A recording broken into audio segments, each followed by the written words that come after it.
I guess we should introduce ourselves for those of you who don't know us. My name is Jeff Whittingham. I'm a professor at UCA, and I am the chair of the Department of Leadership Studies. This is a new role that I took over in March, but I've actually been doing it as an interim basis for the last 2 years. Previously, I was in the Department of Teaching and Learning, where I taught literacy and language arts. And the Department of Leadership Studies is administration, school counseling, school library, and student services. So it's a whole new world for me. And I really do enjoy it. I was not, I was a reluctant chair, but now I really do love doing the job and I enjoy doing everything that we do. And um, um, so just a little bit about myself. My oldest daughter, Abigail, just graduated from UCA with a double major in computational linguistics and business Chinese. She's been accepted into graduate school at the University of or George Washington University in DC, and we're going to move her there in a couple of weeks with her husband. My youngest daughter, Maggie, is doing her internship in accounting this summer and will graduate from CBC in December. And we will have both of our kids out of college. And I'm very excited about that because I feel like that's like our goal in life. And then we can just relax. I know that's not true because we're going to worry. And for those of you who don't have adult children, just get ready because adult children are worse than raising small children because you can't tell them what to do when you want to.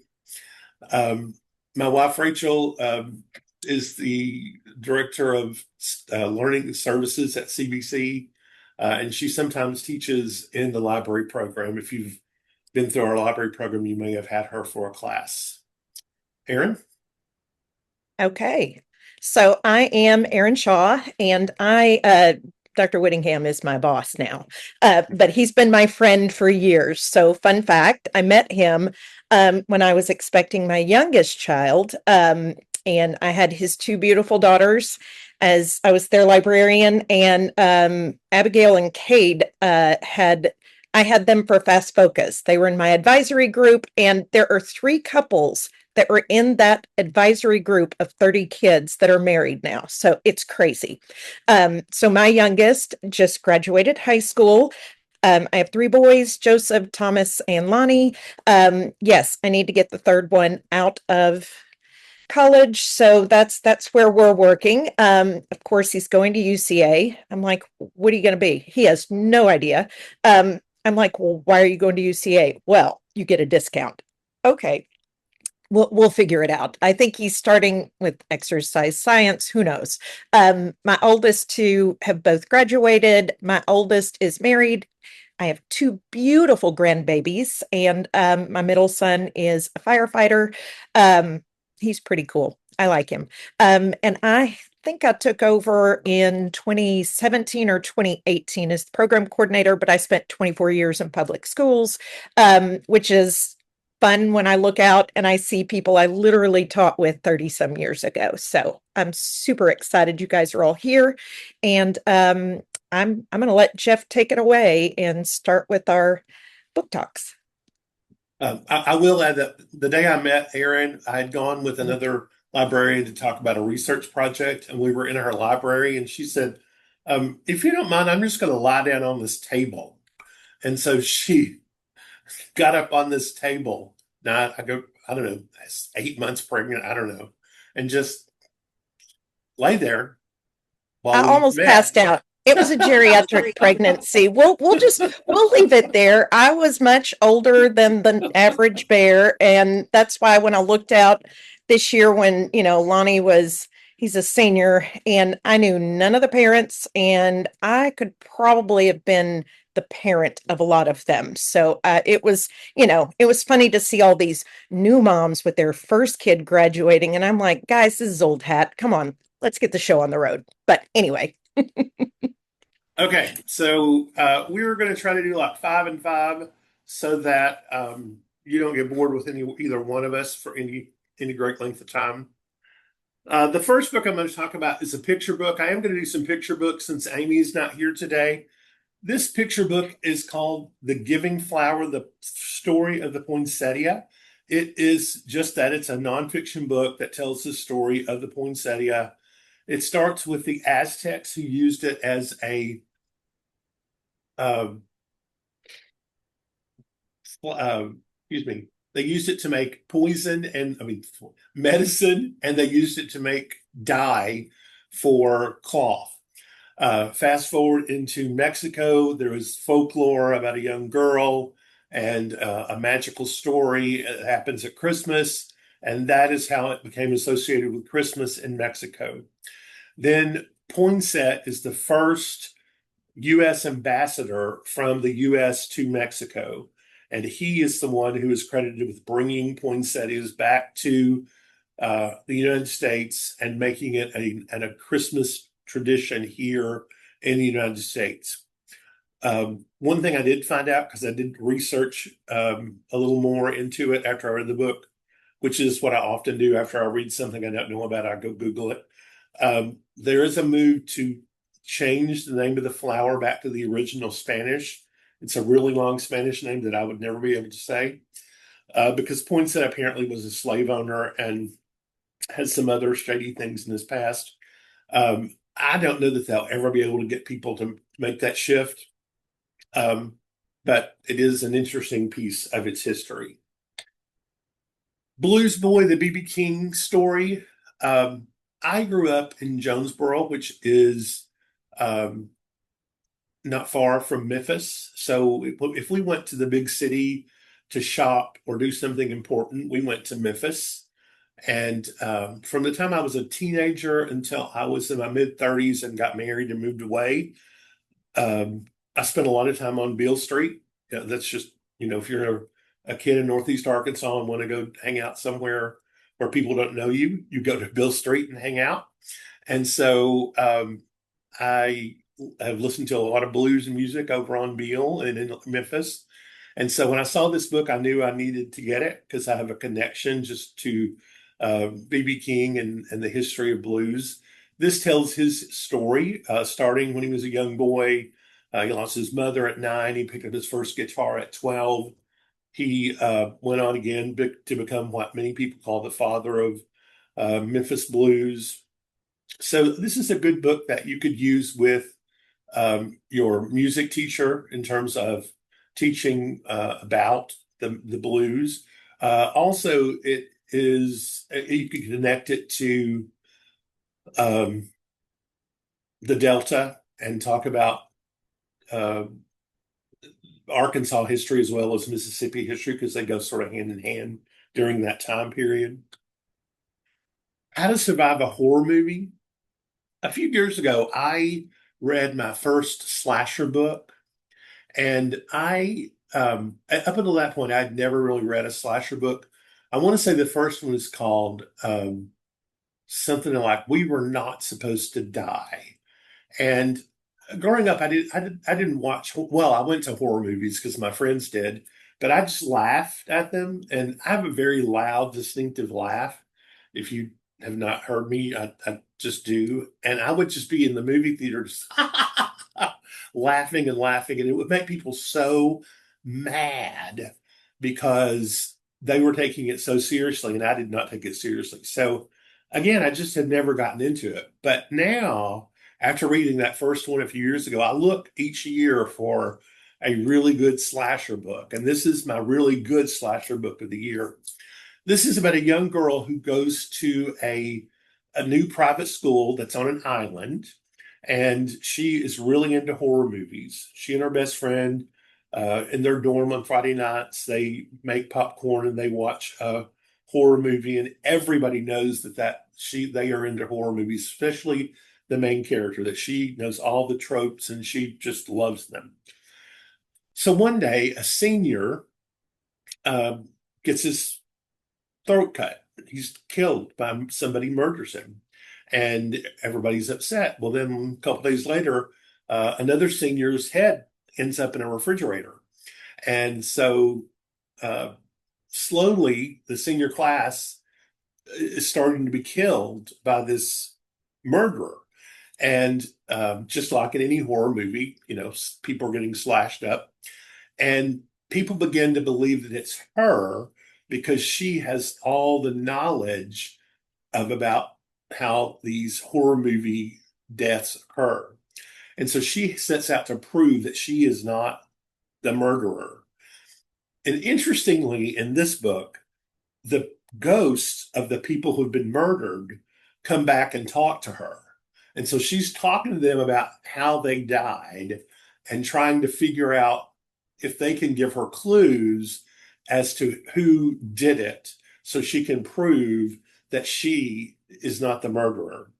And of course, like any good horror movie, there is a giant twist that you cannot expect, and you do not expect it, and you couldn't predicted it if you tried.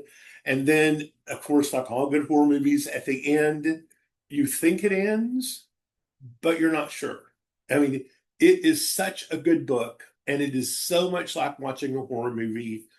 It is masterfully written. I really, really, really love this one.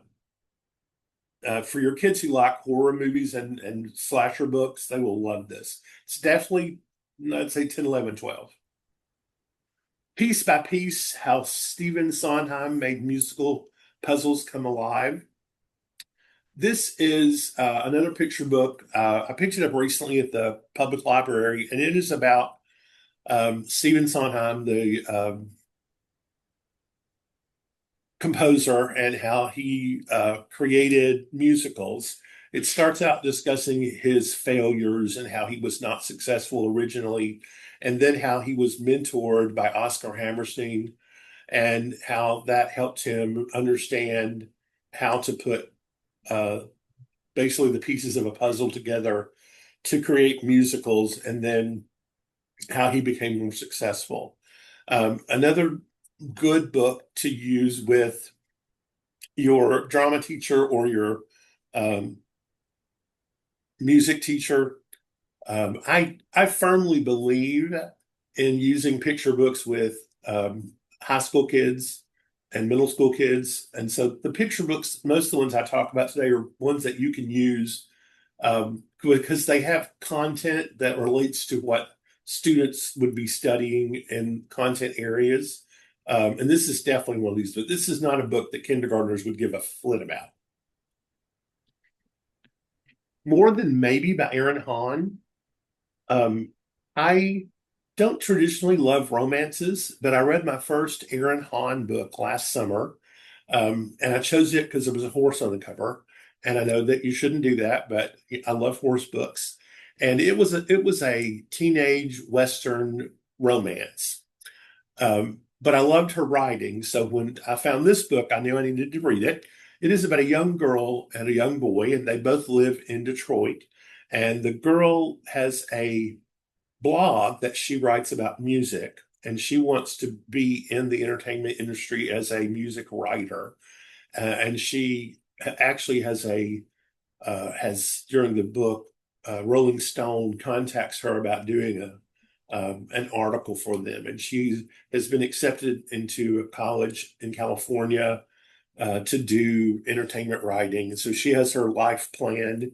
She works in this bar that is owned by her mother's boyfriend, and she has a really bad relationship with her father that plays out through the book. The male main character is a twin, and he and his brother have a podcast that they do in the bar. And so they know each other. And their father was a punk rock star. And so one day the boy writes this song about the girl, and he's singing it at home, and his brother secretly records it and puts it online, and it goes viral. And he's very upset because he's very private and he doesn't want anybody to know about the song or that he sings, because his father has always been pressuring him to to go into the business and sing. And so now his father is really pressuring him and bringing in executives to try to get him to cut a deal with a record company. And the girl is hoping the song's about him, but is afraid to ask. And he doesn't want to tell the girl that the song's about her because he's afraid she will not like it. I mean, it's all this crazy, romance stuff. But um, there's also things going on in the background with the twins' father buying a new dance club that's going to put the girls' father to be, stepfather to be, out of business, and lots of drama going on. I'm in Now, a meeting. pardon, pardon. That may have been an accident. Oh, so um, it is a romance, but I will say, because I'm not much of a romance reader, that Aaron Hahn's characters are so much more mature than most teenage romance books that the romance doesn't annoy me because there's enough going on in the story and the plots of the story that have enough meat on them that it's not just about silly romance. And again, that's one of the things I really like about her and her writing. Okay, I'm going to let Aaron take a swing. Okay. So that one kind of reminds me of, I don't know if anyone remembers, there was a book on the Teen Book Award list back in, I don't know, the early 2000, like when it first came out, and um it was called Audrey Wait, and it was about this famous song. It was a terrible book. I just want you to know it was terrible. And I ended up reading it before I put it on my middle school shelf, thank goodness. Um, it had sex, drugs, and rock and roll in it, which I'm not averse to, but let me just, it was ridiculously gratuitous. So I may need to try um Aaron Hans then instead. Okay, if I can get mine to share. Um, I don't know if anyone else remembers the one Audrey Wait. Does anybody remember that one? Like it was terrible. I don't know. It was so had the I don't know, all kinds of stuff. Anyway, I my first one is a graphic novel. I am not a huge fan of graphic novels. Most of the time they're just too busy for me, but this one came in my first box of Charlie Mae Simon reads like 2 years ago. And I picked it up and I loved it. So I don't know if anyone's read this one yet. And I've gone ahead and linked in like reviews of the different books. I feel like, I don't know, maybe that'll be helpful. This one did make it to the Charlie Mae Simon list. It is fantasy. Um, I love everything underwater. I, at one point, thought I was going to be a marine biologist. Found out my first year of college, I get ridiculously seasick. That wasn't going to work.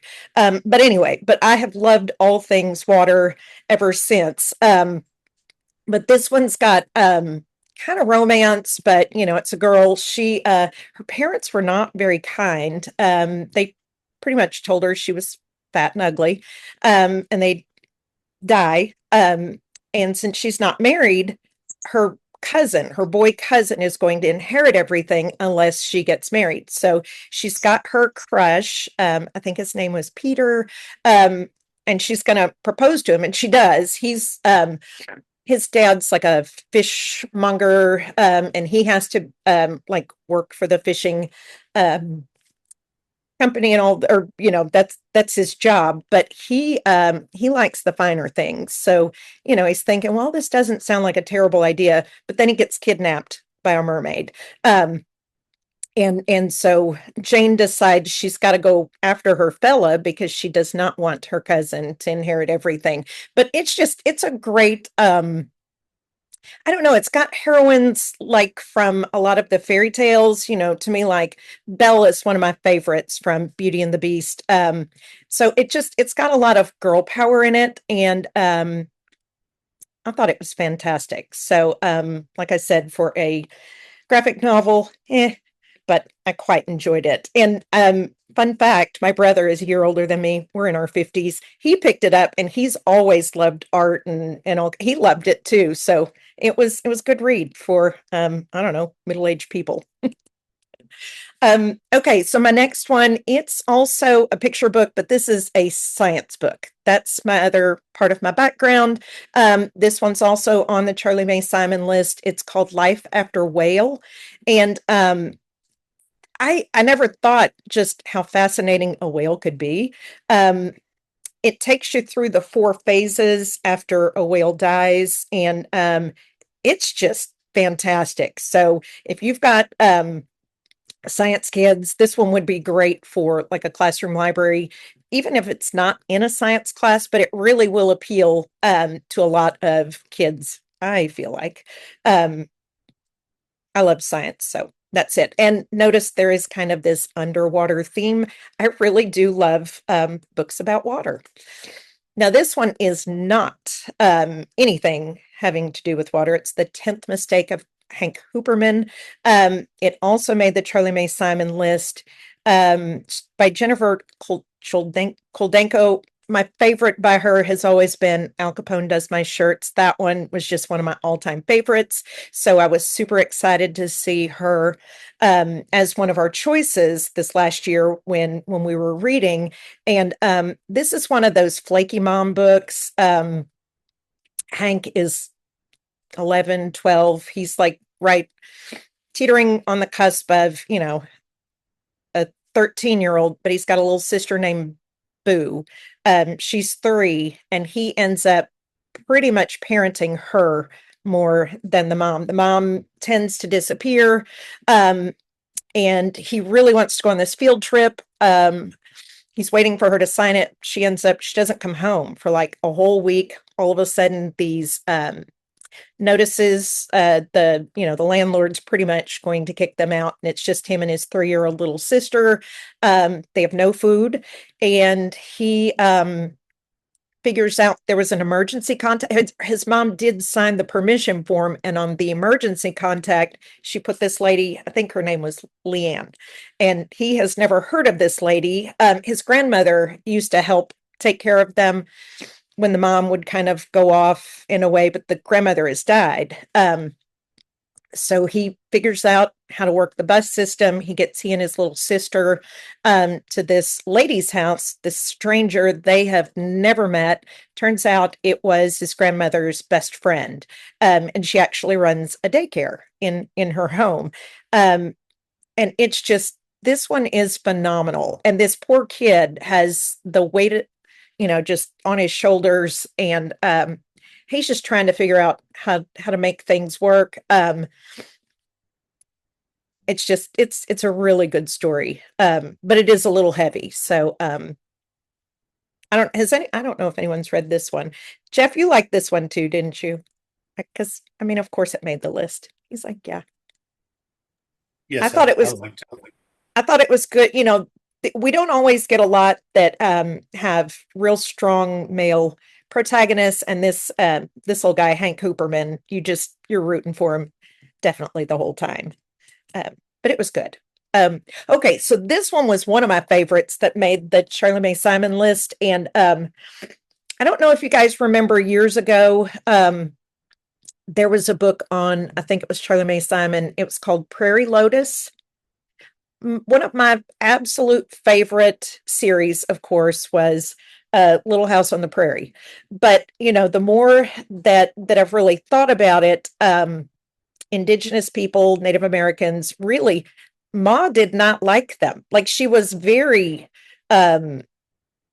judgmental, and and I guess from her perspective, she was afraid. But Prairie Lotus was one of the first kind of prairie books that I had ever seen with an Asian character in it, and it was so fascinating to read and to think they were actually traveling from west to east. It's a little girl and her dad, but there was just so much race and persecution for her that I never really thought about it. But this one is, I have never seen African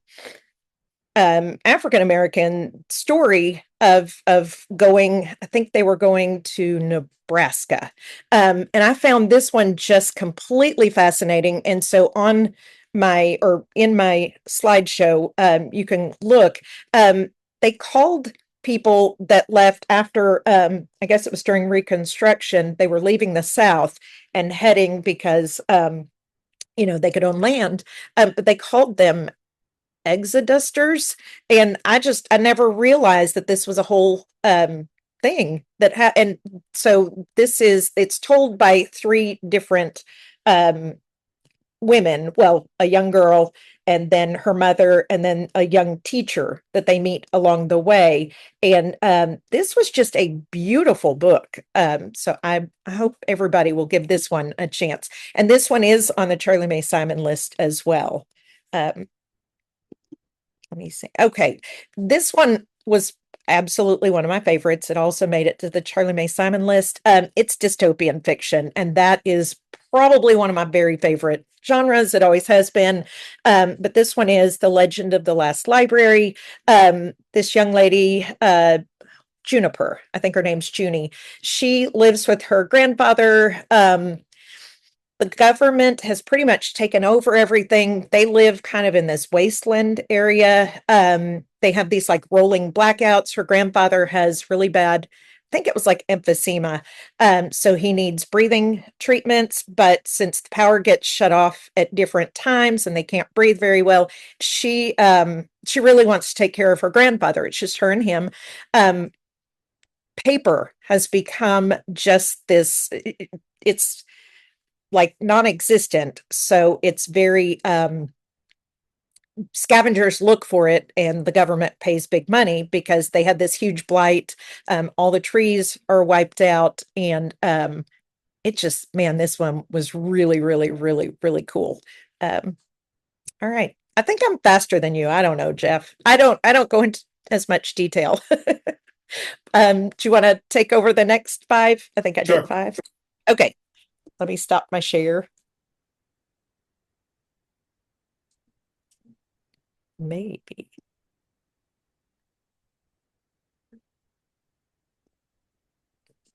There it is. And I promise not all of mine will be on the Charlie May Simon list this year, but a lot of them are because that's what I ended up reading a lot of. Okay, the next book I'm going to talk about is Verity Vox and the Curse of Foxfire. Say Do you want that to 10 share your times screen fast. again? Oh, I thought I was.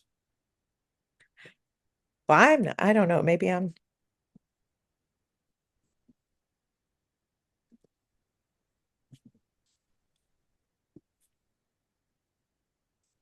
Is it there now? Yes. Okay, sorry about that.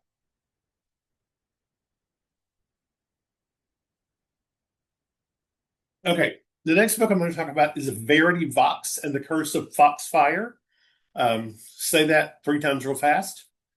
Verity is a witch in training, and she is called through the air one night to a desolate, cursed village in the Appalachian Mountains.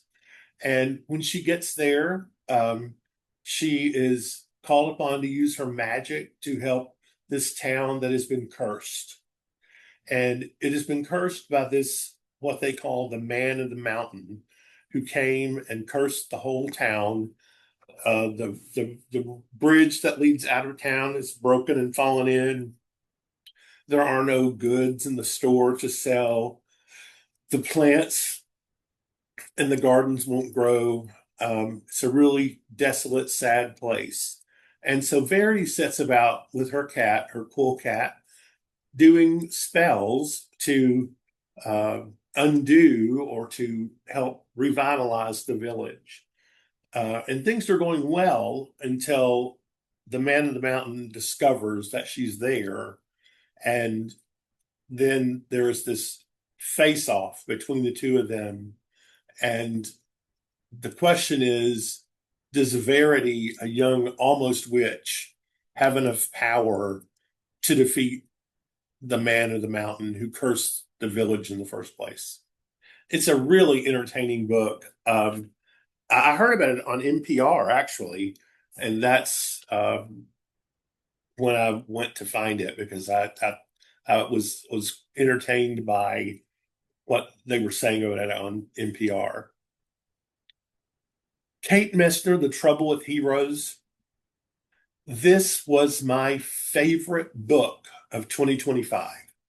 And if you don't read any book that I talk about today, this is the book you should read. You need to probably, like, as soon as this session is over, get in your car and drive to a bookstore and find it. Or while we're talking, get on Amazon and order it, or get the Kindle, or get on Libby and see if you can find it, because this book is that good.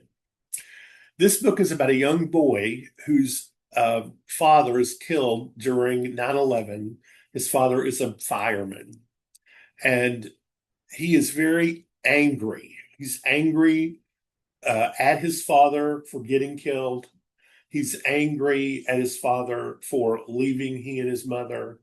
He's angry that he and his mother have had to move to the Adirondacks so that they could help his grandmother save her bakery. He's angry that his mother has to go there to help because she's now a single mom who has to support him. He has lots and lots of anger. And as the book opens, he has been caught vandalizing a local cemetery. And in that cemetery, he has destroyed the tombstone of an old lady. And this old lady is a local legend because she created the 46ers Club. And the 46ers Club is a group of hikers who have hiked to all 46 peaks of the Adirondacks. So at the beginning, he is waiting to be sent to a juvenile facility.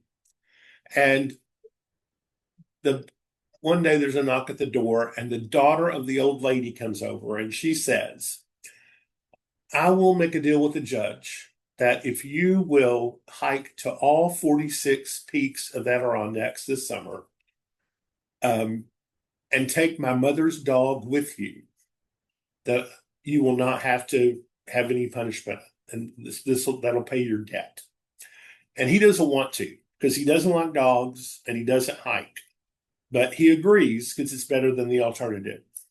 So the summer begins, and he has to have chaperones. So all the chaperones are these people, mostly old people from the 46ers Club. And as he begins to take these trips, hiking to the different peaks, um, a lot of these older people knew his father. So he begins to learn things about his father, because one of the reasons he's mad is because his father was so busy being a fireman, he didn't really let him know him well. So he starts to learn things about his father. He hikes a lot with his father's coach, who was in contact with him up until he died. And as he does these hikes, he learns to love this dog. He learns all these things about his father. He's starting to deal with some of his anger. But then near the end, there's weather, and he has 4 climbs left, and he's not sure he's going to be able to make it. And if he doesn't make it, the court will step in. And then there's a bear attack. This book is so good. Go get this book and read it right now. This is a book that I have given to the children of friends of mine. This is a book that I tell everybody I know when they say, what's a good book you've read? This is the book I tell them about, because I loved this book.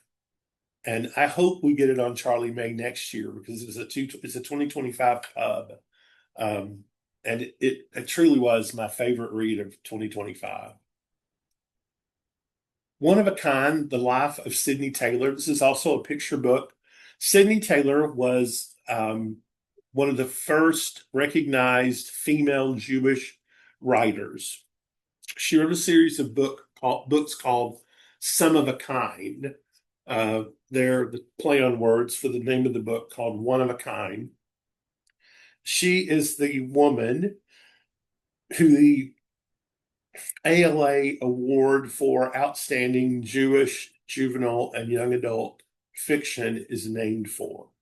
So when you're listening for the ALA Awards in January and they announce the Sidney Taylor Award, that's the award that they're talking about, and that's the person who the award is named after. I'm a book nerd, so when I saw this coming out, and I love talking about book awards, I knew I had to have it.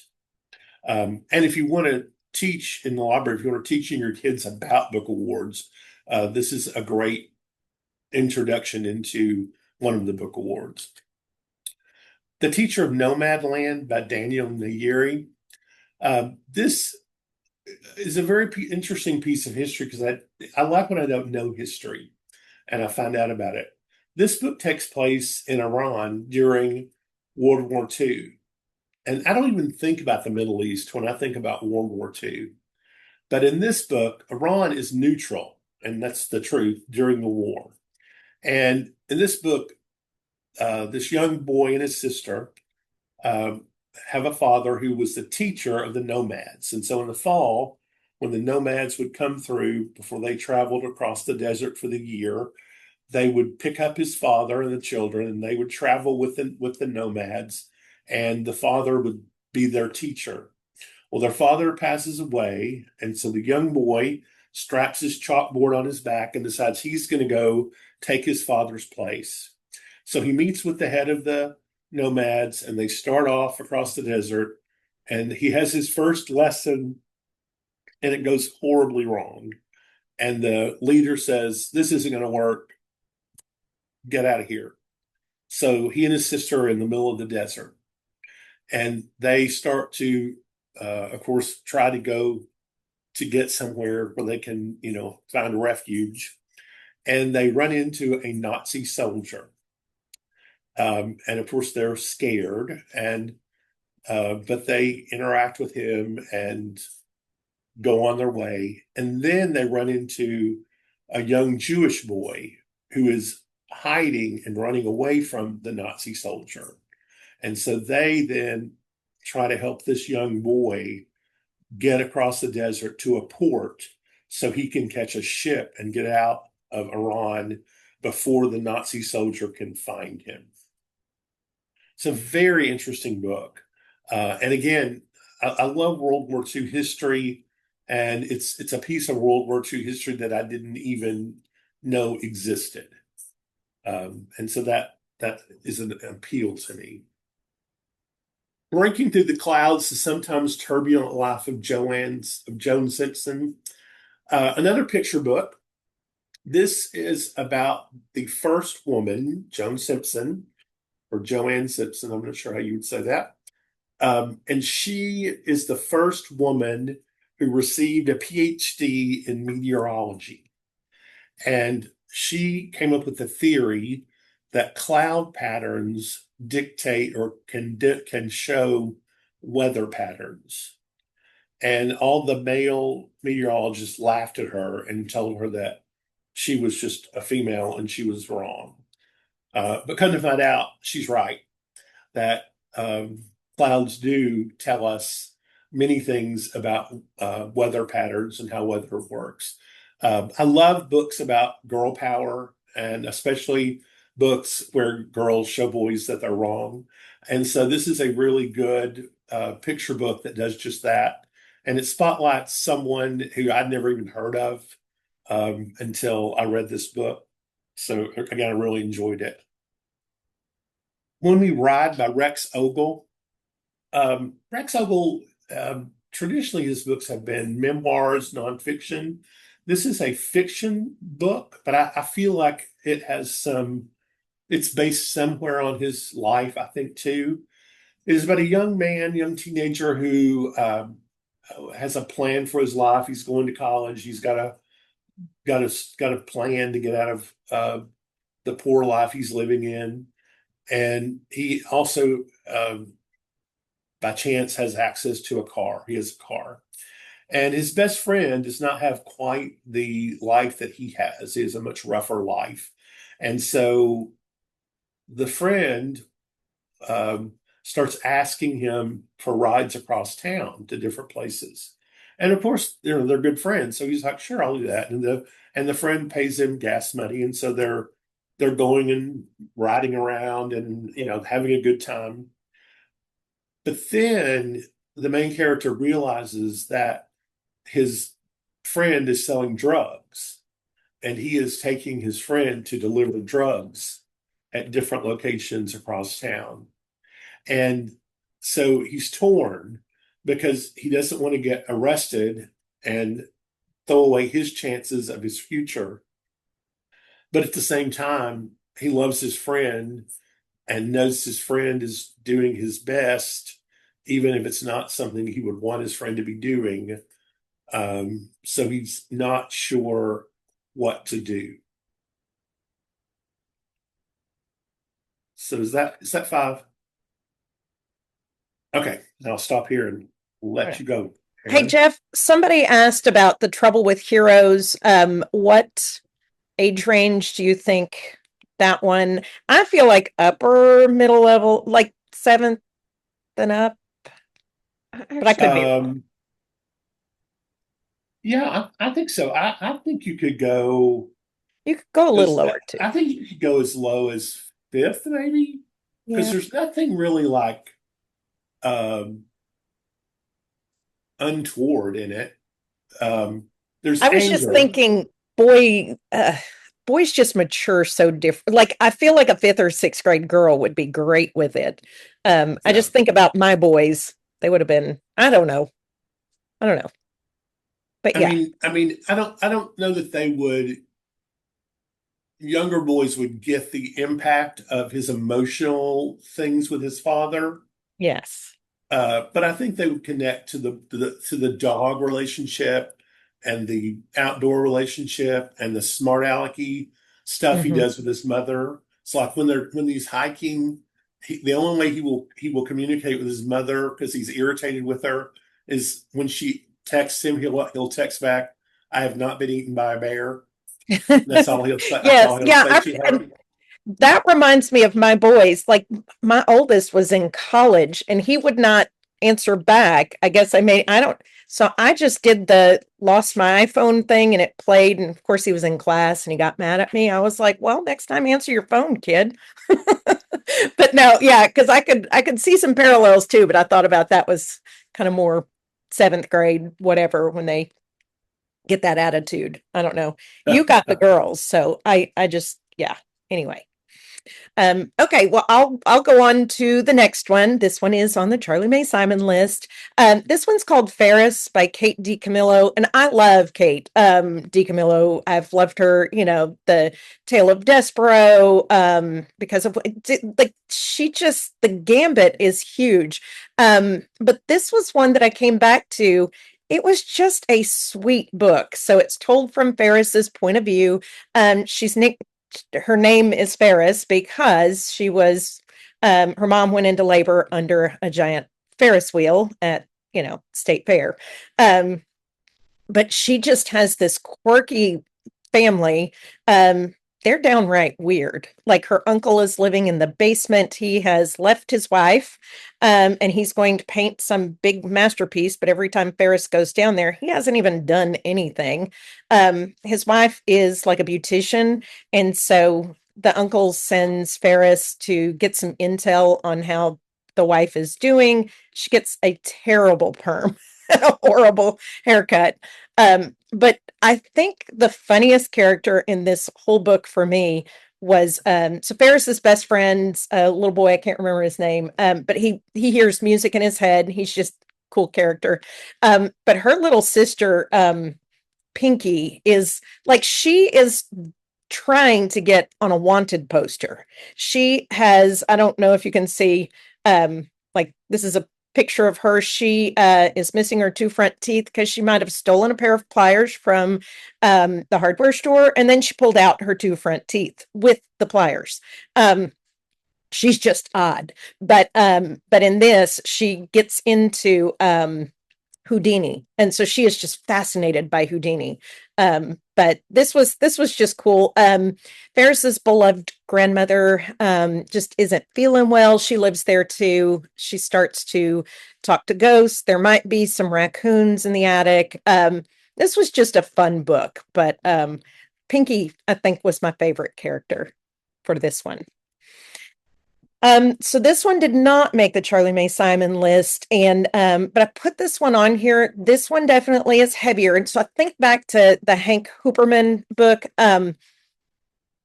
I think about those kids that I've had that have been in foster care or had those parents that maybe weren't the best parents ever. But I think about the loyalty that those kids have to their parents. And I feel like it would help kind of give connections to why they behave the way that they do. This one's called My So-Called Family. And it's about a young lady, little girl. She goes by Ash. She has tendencies. She's very tomboyish. Doesn't really fit in very well at school. She gets picked on a lot. Um, she's living in foster care. Her favorite place to be is in this tree. Just at the foster house. The foster mother has an adult son, and the son has a girlfriend and they have a baby together. The son is just awful. And I feel like the foster mom, she's definitely scared of her own son, and he's just truly a terrible person. Um, so there's some underlying abuse and things, but this little girl, she just doesn't really know how to ask for help. And so I think this one would be a very good story maybe for like a counselor or somebody to have at the ready. It was a very heavy story, but it turns out okay. So I added this one to the list just because it really kind of resonated with me when I read it. This is another one that did not make the list. This one is The Mostly True Story of Cleopatra's Needle by Dan Gutman. I've got a couple Dan Gutman on my list just because I love him. Um, this one it was something I didn't even really know about. There's an obelisk that is in New York that I've been to New York and I don't know that I've ever seen it, but this was just kind of a cool story. It's told from five different kids' point of view, going all the way back to like the 1400s when this obelisk was fashioned or created, and it's told in like journal. So I don't know if you can see this kid on the front with the red jacket. His mom, they are in Central Park. His mom's making up stories for him. He'd rather be at a baseball game, to be honest with you, but his mom makes up these stories about how the obelisk got there, and it's got some great history in it. One thing I do like about Dan Gutman, he also, as he's weaving this story, he's telling you which parts are actually true and which parts he kind of embellished on. But I don't know if you can see these five kids. So it starts with a journal, made up by the mom, but she writes from five different kids' perspectives until it comes across, I think in the 1800s, think it was 17th or 1800s. I don't remember that part. It was a while ago before I read this, but this one's a great historical telling about something. I know Jeff said earlier, there's so many aspects of World War II that we never know about. And I feel like there's so many pieces of history that we don't necessarily get the story. Maybe our history teachers told us it, but I probably wasn't listening if it wasn't in a very engaging way, which is why I really love historical fiction when I can learn things as I go. So I thought this one was pretty fantastic. It did make the Charlie Mae Simon list, but this one did not. This one was probably, I liked this one better, but I went with the group. And this one's The Picasso Curse. This one has a lot of art history. I know Jeff was saying earlier, think about what content areas you could connect to. This one is a great realistic fiction with some art history thrown in. This kid ends up, he buys, I think it was a Kobe Bryant print for like $10, but come to find out, I think the kid's name was Edwin. So he buys it for $10, but under the poster, there is this doodle that his art teachers tells his parents, you might want to get that looked at. And it turns out it's this very rare doodle of Pablo Picasso. And so this one also tells some historical aspects. It reminded me of a book that was on the Charlie May Simon list a few years ago. It was a nonfiction. It was called The Vanishing of Mona Lisa. That was one of my favorite um, nonfiction books we read a couple of years ago. Might have been, but it alludes to that Picasso was in France when the Mona Lisa went missing for a while, and so he was on the suspect list, and so this kind of weaves some of that into there as well. So I thought this one was really cool. It also gets into ethics of what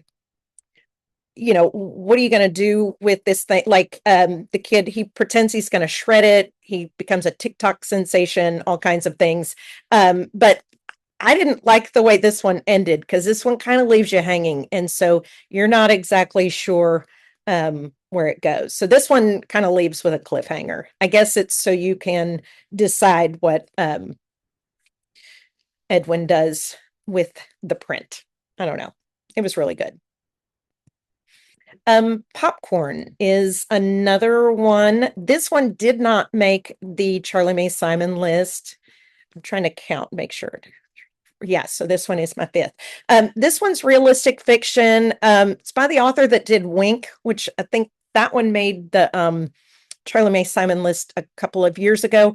As I read this one, it's about a kid named Andrew, and it's all set in one day. Like there's like 15, 16 chapters, but it all takes place only during one day. It's picture day. Andrew is a kid. He's got anxiety and OCD, but he doesn't always tell everybody that. But he says, I think in one passage, that anxiety is kind of like a popcorn kernel. Once it just starts going around and you don't know when it's just going to explode. Andrew's dealing with, so his parents have split up. His mom, this day happens to be the very first day that his mom has this new job. His dad is gone. He left. So his parents have split up. He's living with his mom. His grandmother has to move in with them because she has Alzheimer's. She used to be a teacher like 30 years before, but she can't be left alone. But all during this one day, from the very beginning, this bully wants to cheat off of Andrew's test, and Andrew's like, no, even though he knows what, like he has a very huge sense of right and wrong, and he knows what the consequences are going to be if this bully doesn't get to cheat off of him. And sure enough, it just snowballs. His shirt gets ripped. There's an exploding science lab thing where everything turns purple, like his whole face turns purple. By the time pictures roll around, he has, you know, he's a mess. But he's realized he's kind of lived through this day. And so I thought it was really cute. He does take his picture with, because the teachers are like, you don't have to go. You can always do retakes. He's like, nope, I've survived this day. Kind of reminded me of Alexander and the No Good, Very Bad Day. Like it just goes from bad to worse as he goes through. His grandmother goes missing. They can't find her. Nobody can get a hold of his mom because she started this brand new job. It was just this one was a fantastic read. So, all right, Jeff, I'm going to turn it over to you.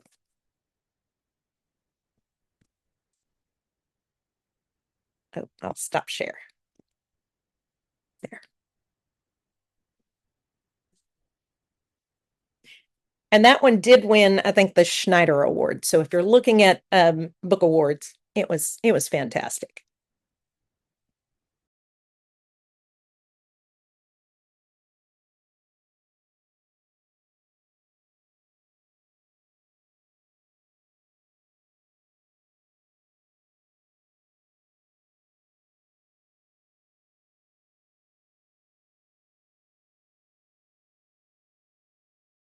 He's muted. We can't hear you. Are you telling us all about the lake? Because I haven't read this one.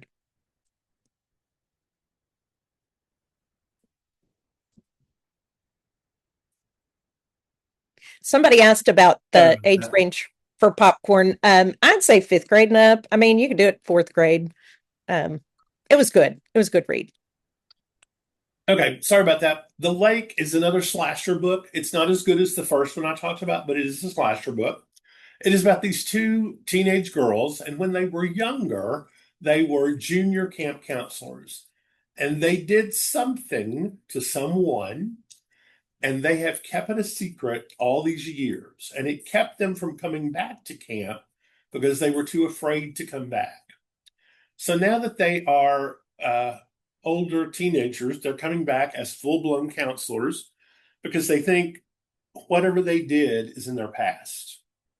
And once they get to camp, of course, something or someone starts to kill the camp counselors. And as they are being killed slowly and people are running for their life and trying to save themselves, the two main characters figure out that the murderer is the person that they wronged years ago when they were junior counselors, and that ultimately that person is after them.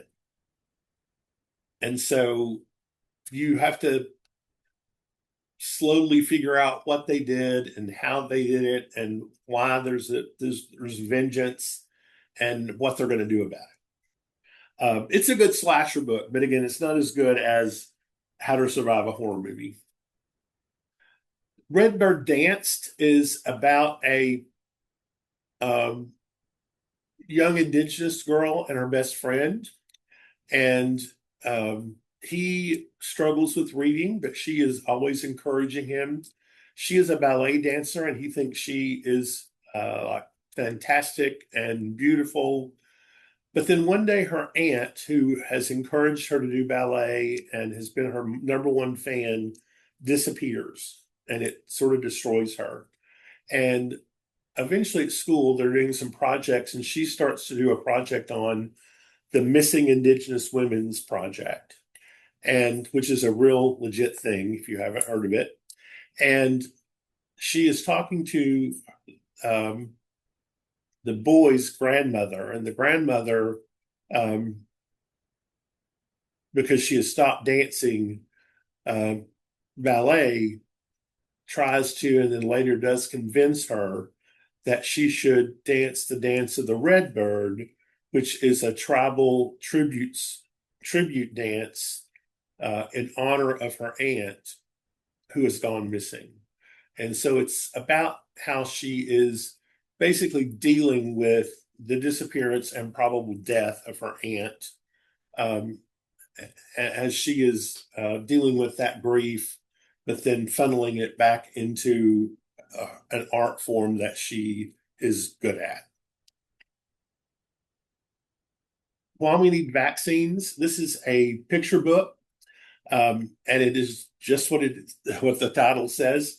It is a book about vaccines. It starts with the history of the first vaccine and how vaccines were discovered and how um, inoculating oneself with uh, infection helps you prevent infection. It goes all the way up into the COVID virus and the new methods they use to create vaccines and how they prevent disease from happening. I think this is a very timely book, especially given all the deaths recently from measles that had been eradicated, but now are coming back with a vengeance. Just a very interesting book about science and the science of vaccines. So, can I interject one thing? I just got Sure. back from a 3 week in Ireland, fantastic trip, but let's just say the very first week I was there, I got shingles. So, I am telling all of you now, get your shingles vaccine as soon as you turn 50. Because I had to be on the most amazing trip of my entire life with shingles. So there you go. I am saying get your vaccine. I've had my vaccine, but I have not had shingles, thank goodness. Now, everybody kept telling me get it, and I was like, no, no, no. Yeah, I'm a strong proponent. Okay. The Library in the Woods. This is a story about a young Black family whose house burns down and they have to relocate to a new community with where some relatives live. And when they get there, the main character discovers that the community that he lives in has a library. And he is so excited because he's never had access to books before. And so after I read this book, I did some research and I found out that there were lots of Black communities across the South that did have their own libraries because they were not allowed into the public libraries. Um, my wife is a librarian and she sort of collects picture books about libraries. So that's the reason I got this book. But I really did enjoy the book. And I love learning history that I didn't know about. And it also, I mean, I know that it's a segregated issue, but I'm happy that there were these little libraries in the woods, so that people did have access because I think access to books is so important as a literacy person. Rosetown by Cynthia Rylant. This is not a YA book, but it's a book that I picked up when I was at Wordsworth in Little Rock at a book signing, and um, I love this book. It is it takes place in the 70s, so there are no microwaves, no cell phones, um, nothing is online. It's just a sweet story about a little girl whose parents are separated amicably, and her father has moved to a different house, so she is going back and forth between the two houses as her parents work through their issues. And her mother has taken a job at a used bookstore, and she goes and sits in a purple velveteen chair in the afternoons while her mother is working and reads used books and hopes they don't sell before she gets back to finish them. And it's just, little events that take place in this town over a year's time. And like, there's a snowstorm at Christmas and people can't get to the bookstore to finish buying their Christmas list. So they have to figure out a way to help people get to the store. And it was just a very cozy read where there was tension and things happening, but it was just a happy place. My sister, who I think I tell all the time that she's crazy, um, wants to move into a Hallmark movie. That's her goal in life. And so I want to move into this town. I want to move into this book where things are just simple and happy. I want to go sit on a purple velveteen chair in a bookstore window and read. Um, so again, this is just a book that I really enjoyed, and I just picked it up by happenstance. The Bletchley Riddle by Rita Sepetys and Steve Shenkin. This is about a young man who was working at Bletchley, where they were working with the Enigma machine and working on codes. And he and his sister are both there because they are trying to make sure that they can prove that their mother was not a spy and that she's not dead because the government has told them both of those things. So there's lots of spycraft going on and lots of who do you trust and who do you not trust. And it's just a really fun read. Ruta has a new adult book out, and I'm not sure I'm ready for an adult book by her. Because I have her in my mind as a young adult author, and so that sort of shakes me when I hear that she's writing adult stuff. Let's see, what's that? Yeah.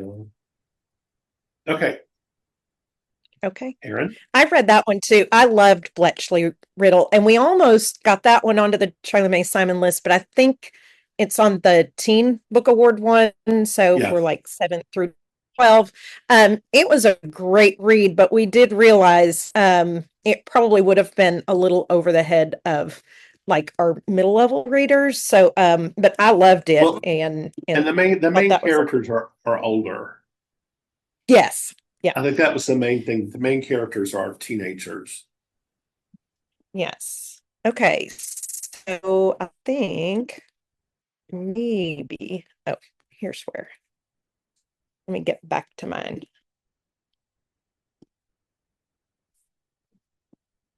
Having some technical difficulties. I don't know if I can advance my slides. Sorry.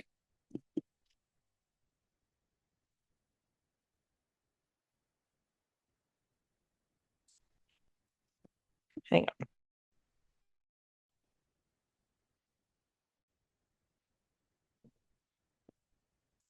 Well, I don't know what I'm doing wrong because it was working earlier. Hang on. Looks like you might just need to click that slideshow button. Yeah, right here. Mm-hmm. I am working on it. Oh, yay. Okay. Thank you, Melissa. You're welcome. All right. I don't know, for some reason, there it goes. Okay. I don't think I'm to that one yet. Okay.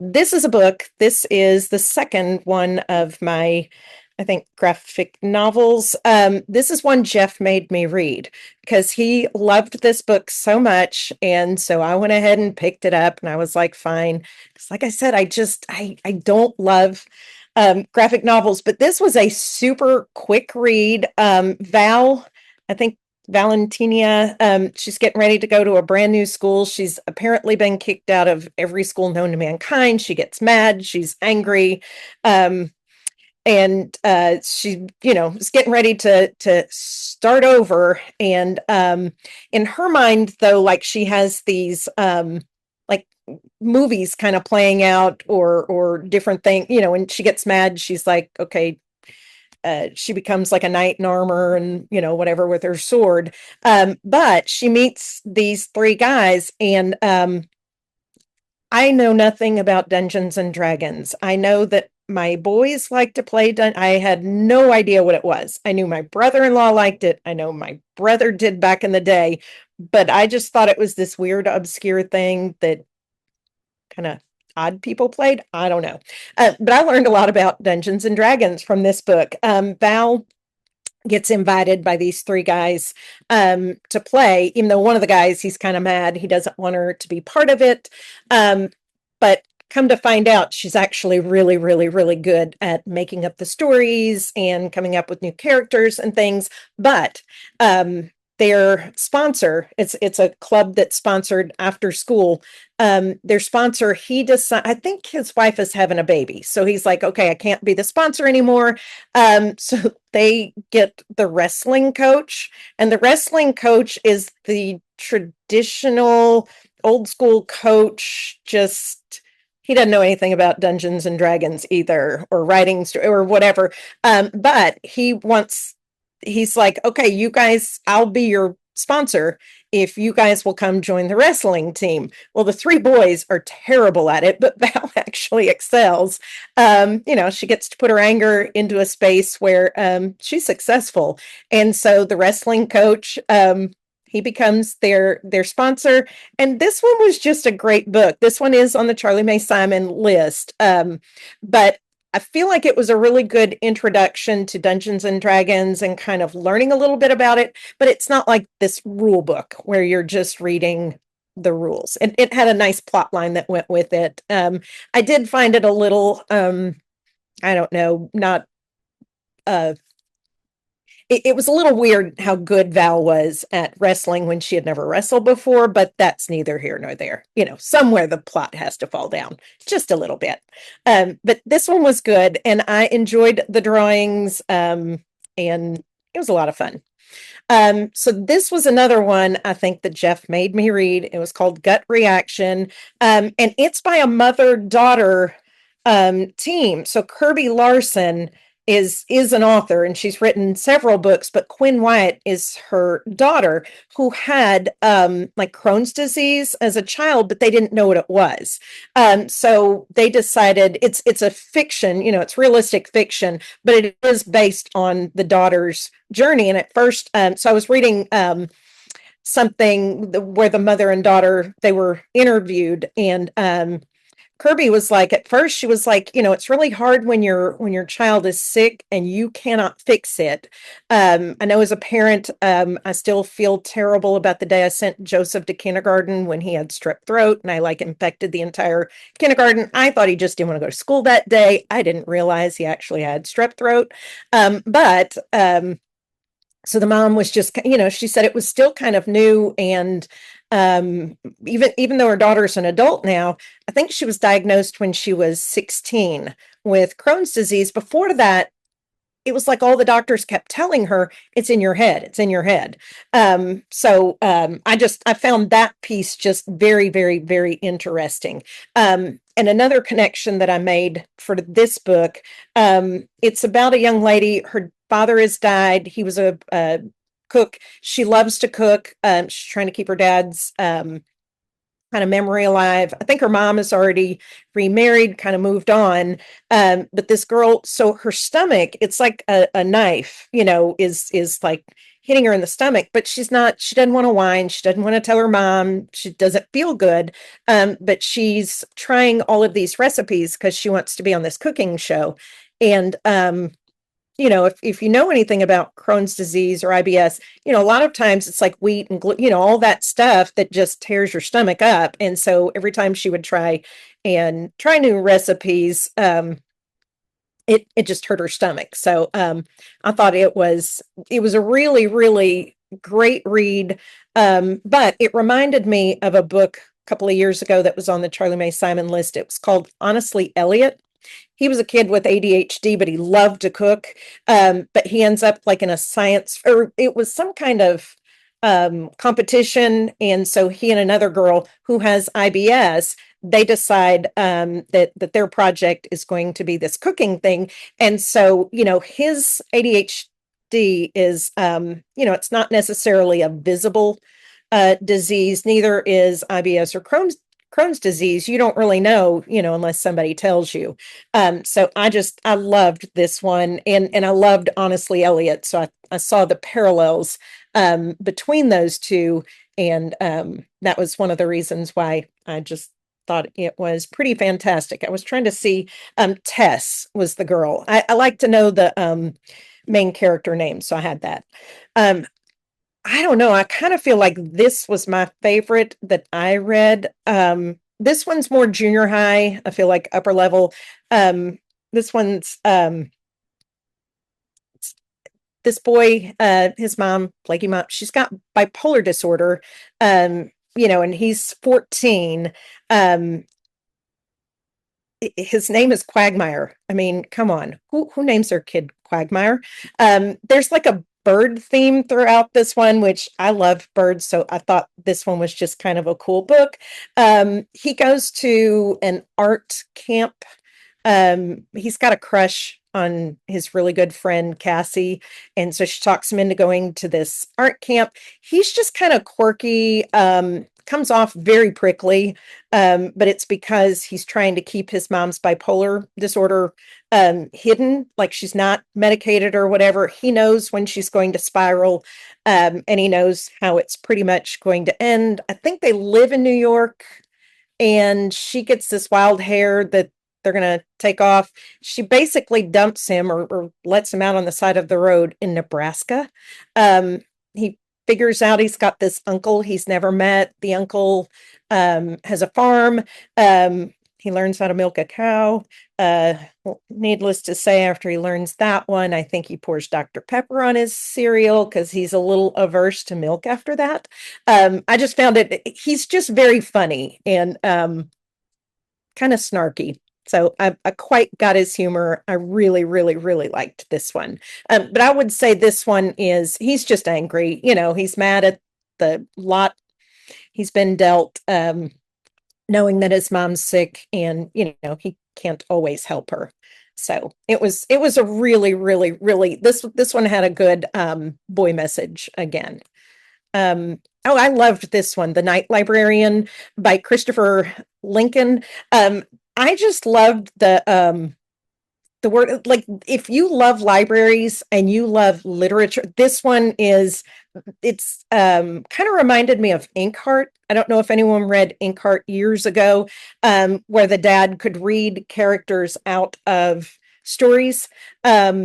This one, the characters, it's brother and sister. It's Page and Turner Reed. See the play on Page and Turner Reed. They take their dad's copy of Dracula, I think it's a first edition, to the New York Public Library. It goes missing, and they find out that the library isn't like a normal library. They run into lots of characters from lots of different pieces of literature. And, if you think about losing the copy of Dracula and some of the characters coming out, you might be a little worried. Miss Literati is the librarian. So again, pun, play on words. I just loved this one. This one was fantasy, and I'm not usually a big fantasy reader, and this one was a graphic novel, but I quite enjoyed it. So I thought this one was fantastic. This one, I put this one on here. It made it to the Charlie Mae Simon list. It's Lois Lowry. I love Lois Lowry. It's historical fiction and realistic fiction. It is a story of two friends, both named Sophie. So Sophie, young girl, Sophie is like 11 or 12, and she gets along very well with the other Sophie, who is a Holocaust survivor, is World War II. She was in Poland during World War II, and older Sophie's son is wanting to put her into a home because she is starting to experience memory loss. So young Sophie gets a medical book, I think from her buddy Ralphie. I think it was Ralphie. He's kind of a, I don't know, side character. He likes junk food. But she keeps going through these tests with older Sophie, and there are tree, table, book, and older Sophie cannot remember what those words are. And so younger Sophie has older Sophie start telling stories that she remembers to associate with the words to remember. And so her story about World War II and Poland come out through that. And I just think about what a neat opportunity, I think about all of the history that we're going to lose. I feel like, I don't know that as many people journal anymore, but I think about some of those projects. Oh gosh, there was one where kids went out and just took stories of like people who lived like in these remote places. And I think about stuff like that, and I'm like, it makes me sad to think that we will eventually lose a lot of people's stories. And so I thought this was a very sweet book. I don't know that the kids are going to love this one as much. Like I said, it made it to the Charlie Mae Simon list. But I almost feel like maybe it's more for me as an adult, if that makes sense. I don't know. All right. That was 5.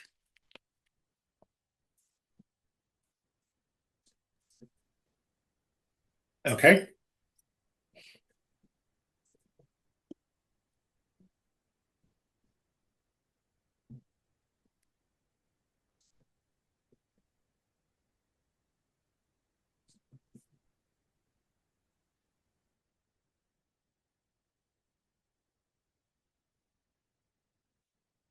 Okay, so this next book is also a picture book. I was scrolling Facebook one night, and I follow Ann Patchett, who owns the bookstore Parnassus in Nashville. And she was talking about this book. She actually book talked this book. And so I knew I wanted to go get it. It's an older book. It is about a young girl named Irene, and her mother is a seamstress. And she uh, makes this beautiful uh, gown for the princess for a ball. And so it's time to deliver the gown, but a huge blizzard comes. And the mother says, well, I can't deliver this gown. So Irene says, I will do it. So the story is about Irene going through the forest during the blizzard and all the obstacles she has to overcome. But ultimately, it's a book. It's a book about grit and perseverance and doing what you've committed to doing and not giving up and seeing things through. So there's just lots of lessons you can learn as Irene overcomes everything in the forest to get to the palace to deliver the dress to the princess. And again, a book I probably would never have known about had I not been just scrolling Facebook and came across um, Ann Patchett. And I've gotten several other, not just picture book recommendations from her. So you might want to follow Parnassus sometimes just to see what she is recommending. Meet Me at Blue Hour by Sarah Suck is about a young Korean boy and his grandfather, and uh, they are from the United States, and his grandfather is starting to lose his memory. So he takes his grandfather to Korea to a memory clinic, and this memory clinic is starting to do research on memory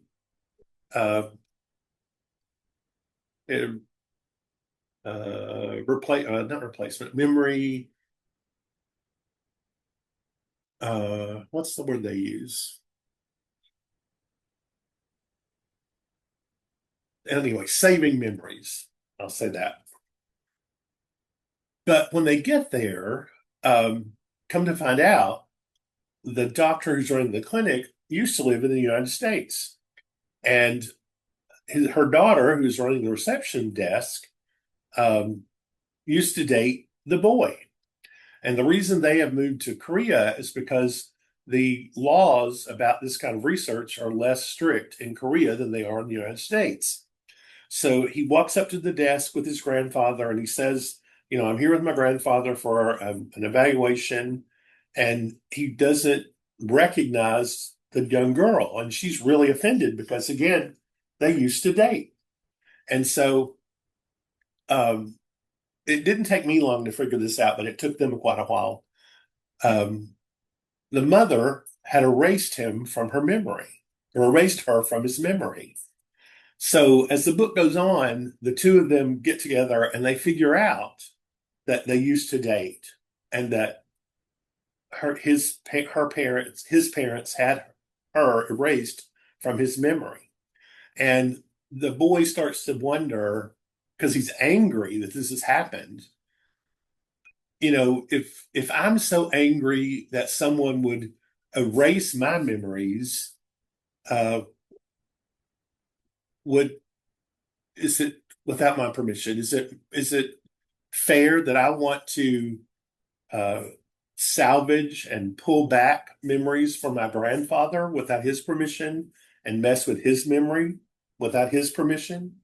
So there's this sort of ethical conundrum that they are trying to work through about just where is the line between doing something to someone that you think is best, but they may not think is best. It's a very interesting book, and it's a very interesting concept to think about. And if you've ever parented your parents in old age, it's something that you will also face. Girls Like Her by Melanie Sumro. I love Melanie Sumro, and so when she writes a book, I just order it. I don't read about it. I don't read the blurb. I just order it and it comes in the mail. She wrote my very favorite middle grade cult book called The Prophet Calls, which is really good. So this book came in the mail and I started reading it, and it is about a girl who has murdered a local businessman. And she's in jail and she's had a really hard life and she's done lots of things that no young girl should have to do. And as the book starts, her attorney and a social worker are talking to her trying to get her to tell them about what happened, why she killed this man, how she killed this man, what are the circumstances, because the judge is trying to determine whether they're going to try her as a teenager or an adult. And ultimately, because she won't talk, they decided to try her as an adult. And then you eventually get into the trial. And all along, this social worker is trying to get her to tell the story. And through flashbacks from the girl, and the girl writing a letter to a friend who is no longer a friend, you start to get the true story of what happened. But the main character believes that no one will believe a girl like her with her past, with the things that she's done. So she isn't going to say anything because nobody's going to believe her. But as the book progresses, you realize that if she would just speak and tell the story, that she would get off, that they would not prosecute her because she did not really commit a crime. It is so frustrating. You want to reach into the book and shake her shoulders. But all along, the social worker is chipping away, trying to get her to talk. It is such a good book, and it is so suspenseful because you're in the courtroom and you're hearing the things they're saying, and you know that it's not what happened, but she won't speak up. It's a really, really good book.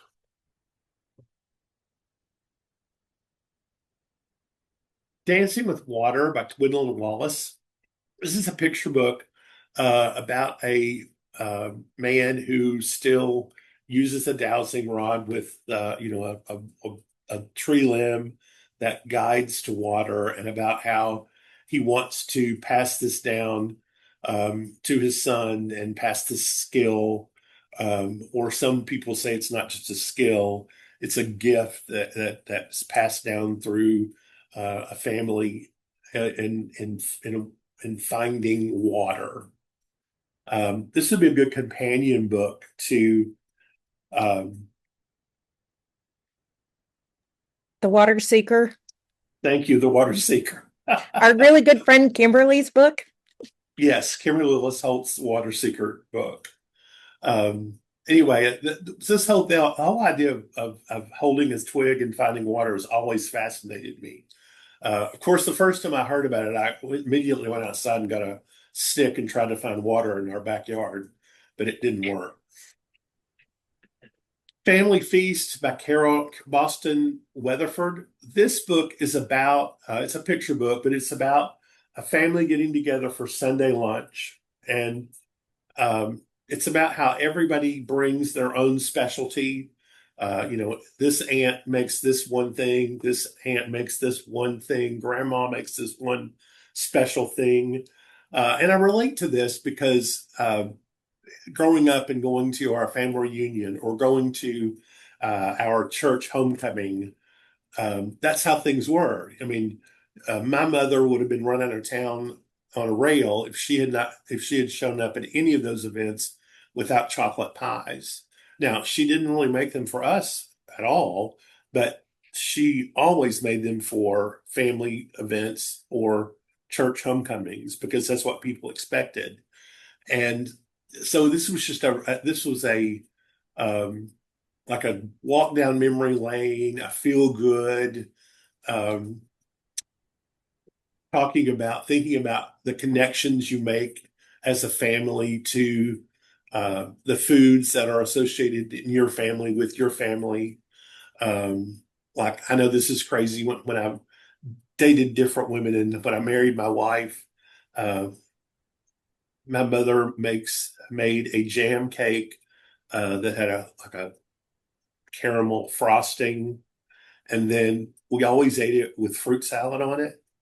And she thought that was very odd, and I was like, "Well, what do you mean?" And she was like, "You're putting fruit cocktail on a piece of cake," but that's just how we did it. I don't know why, and I've never known why. But if I'm going to eat a piece of jam cake, that's how I want it now.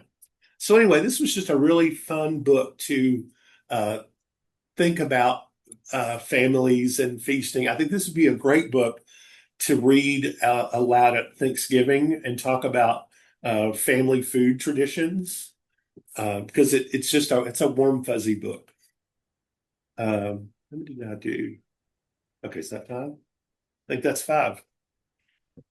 Hey, Jeff, somebody asked the reading level range for most of the books. I don't really know reading range levels. Sorry, guys. I'm not.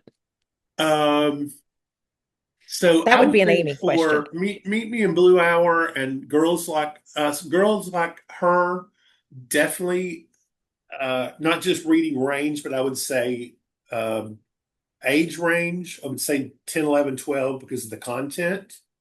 Um, Meet Me at Blue Hour. Um, I would think interest level 7 and up. I'm not sure about reading level, Yeah, but I'm sure if you ask your favorite AI tool, it it will would give tell you you. the reading level. I feel like, yeah, maybe. Let me see if I can. So I don't know why it keeps doing this now. I was having no trouble at the very beginning. There it is. Nope.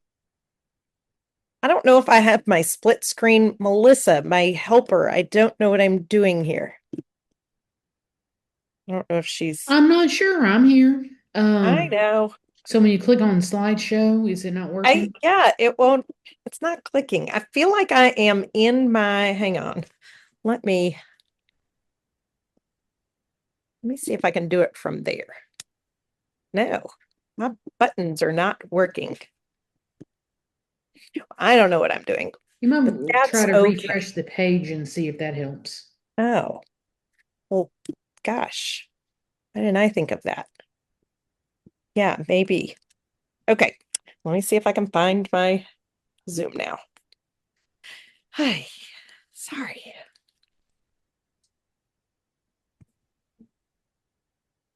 Okay, are you guys able to see my screen now? Not yet. No. Okay, well, it's on mine. Oh, goodness. Nope. All right, hang on. Good Lord. This Oh, makes I me guess remember the COVID days. I know. Let me share my screen. And I don't know why, but yeah, I get worse as I go through. Okay, now There it we should be go. there. Okay, back in business. Okay. So this one did make the Charlie Mae Simon list. Again, this was one Jeff made me read, but I love fantasy fiction. This one had Greek mythology, so it reminded me of, the Percy Jackson. I actually love Norse mythology even better. But when he was telling me about this one, I ended up listening to it, and it was a really good listen.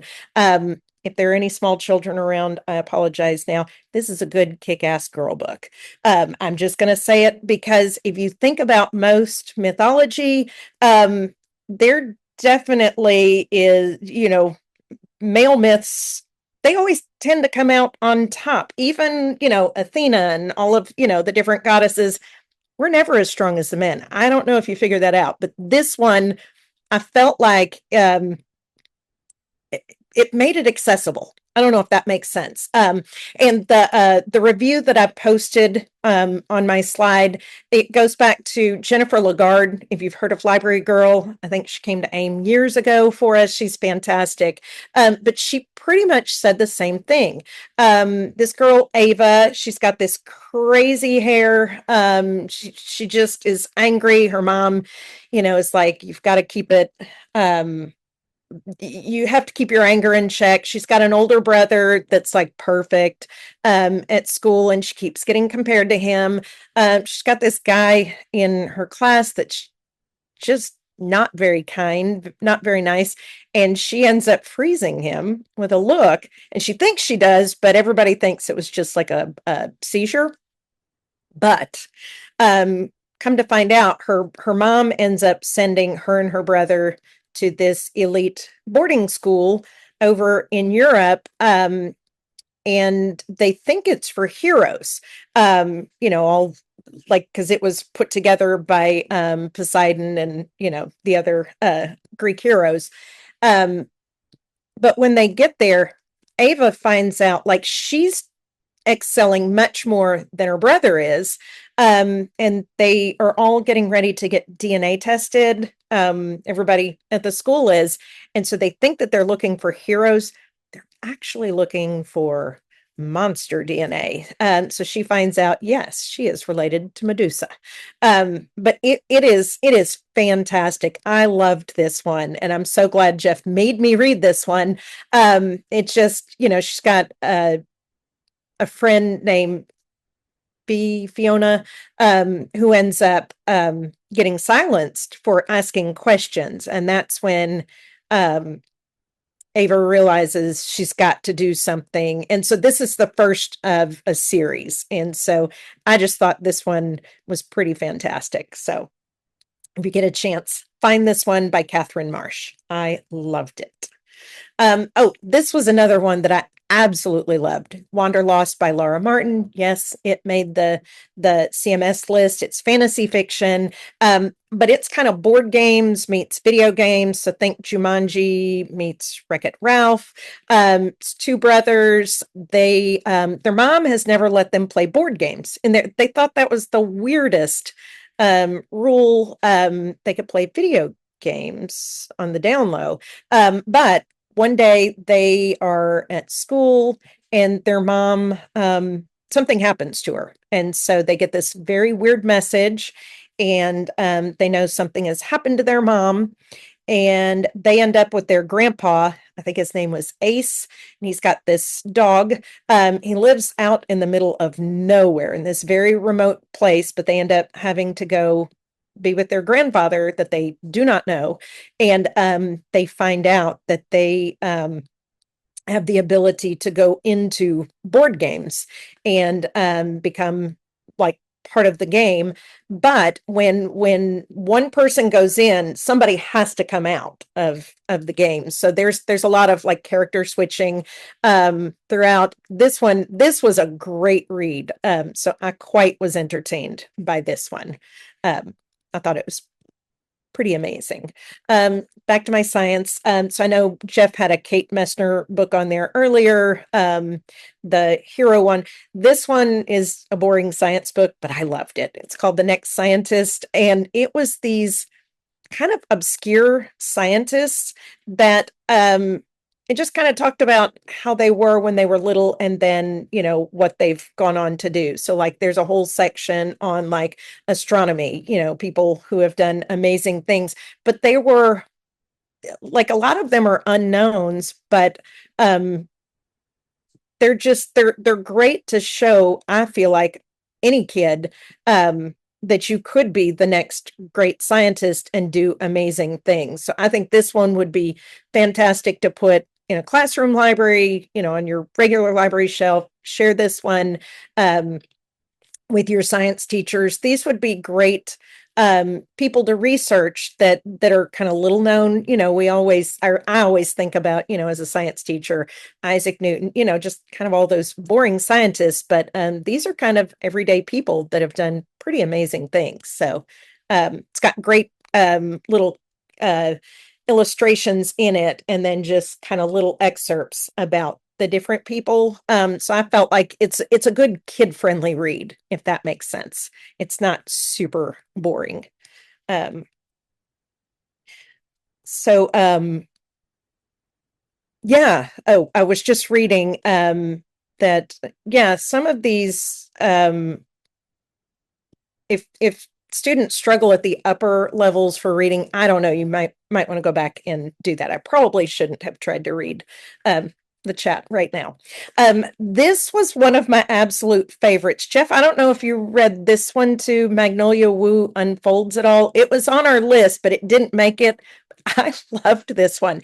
And this one's kind of graphic. No, it's got pictures and text. To me, it would be a really good one for kids who do struggle to read for me, graphic novels get a little busy, but this one, it really pulls the story along. I felt like really cool. And it has two characters. Magnolia is her parents came over from China, so they are Chinese immigrants. She's Chinese American. They work or own a laundry mat, and she's Magnolia really doesn't have any friends. They're in New York. It's a pretty busy place. She's bored. It's the summer. But one of her mom's friends moves her daughter to New York from California. And I think I think she's a Vietnamese American. Like, I think her mom immigrated from Vietnam, but she's got a daughter that is Magnolia's age. And so Magnolia's excited, to have a new friend. Her name's Iris. One of the things that I loved, I don't know if anybody else has mysterious socks where you only have one of them. So, fun fact, I paid my niece, Adria, $20 the other day to help me fold socks. By the fifth basket, at first she said, and then I would have done this. She's 20. She needed money. I was like, I'll pay you $20 if you'll help me match socks. She was like, I would have done it for free. We got to the fifth basket of socks, and there's only three of us who live here now. There were five. I think I have 20 years of socks. They were just stuck in baskets out in the garage. And let me tell you, we found more socks than you could imagine, but I still have at least a basket and a half of socks that do not match. So in this laundromat, Magnolia has this bulletin board where she keeps track of these socks that don't have a match. People have just lost them over the years. And this lady comes in and she's a jerk, and she like yells at Magnolia's mom and tells her how trashy, the laundromat looks with that board up, with those. And so Magnolia, she's kind of embarrassed, so she chunks it. Well, Iris grabs a hold of the bulletin board, and she decides she wants her and Magnolia to track down the owners of these lost socks. So it's a great mystery. Like, they end up meeting all of these people within this span of who come in to the laundromat. It's a great friendship book. Magnolia and Iris, they have a little bit of tiffs. There's this really wealthy girl who's got like a nanny. I think her name was Jessica. And so Iris thinks that Magnolia, like, they're going to become friends, and Iris isn't going to have a space. So it was a really good friendship book, but I just loved this story. It was kind of quirky, kind of fun.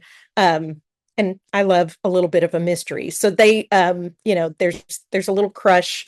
One of them, she's got a crush on, I think his name was Juan. I think his dad owns a barber shop. But like, some of the stories about why the people love the socks, I thought was pretty cool. So I love that one.